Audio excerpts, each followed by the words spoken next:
Hello, you wire patch friends. This tutorial, this is going to be a quick tutorial. This tutorial is to talk about the newest setup that I have, which is the mapped normal lighting. This is an effect that goes over the top of a normal map.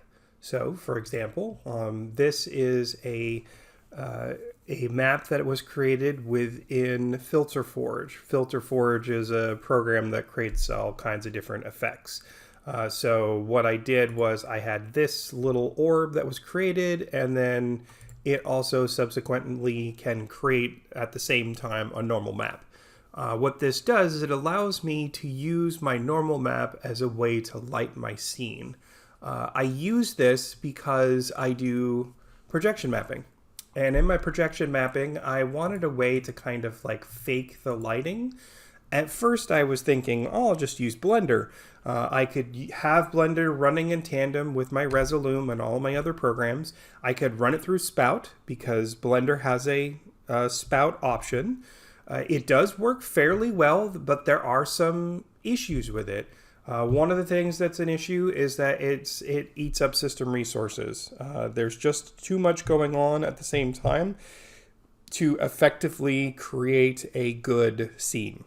So I was looking for a way to kind of cheaply do the same kinds of effects using a normal map was what I came up with, and hence that's where this came from. So this is going to be a short tutorial. To kind of give you an example, you have each version of the effect has 3 lights, and there's 3 off and on switches. As you can see, there's light 1 on off, and there's the second one, and here's the third one. So they all have the same kinds of setups.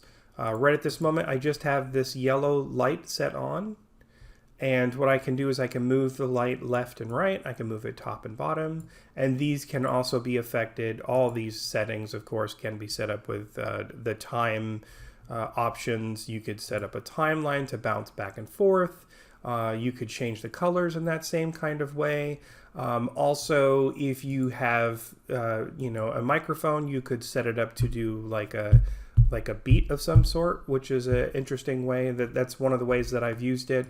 There's lots of different utility to this, I believe. So that's to kind of give you an example of some of the things that you can do. There's a left and right, top and bottom. There's the light opacity, which is the intensity of the light. I also have the light size, which also shrinks down the scope of the light, if you will. And then there's also the light contrast. The 2, light opacity and light contrast together, gives it that feeling like the light is very close to the subject. And you can turn down the opacity and turn down the contrast, and it feels like it's much, much further away. But in combination with multiple lights, you could get some really nice effects.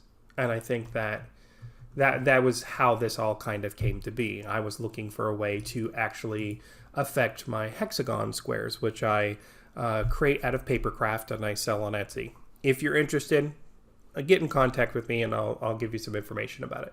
But otherwise, I use it for my hexagons. I'm looking for ways to kind of give my papercraft a different look. And so this was a way to kind of solve that kind of 3-dimensionality that I was looking for. So I've used these in the past, and it is a fairly decent solution. There are some issues with it, but overall it gives me the result that I'm looking for. So I thought I would share this kind of perspective, or this lighting wire patch, and that's pretty much it. If you have any questions, comments, complaints, concerns, send them to me. I have no problem.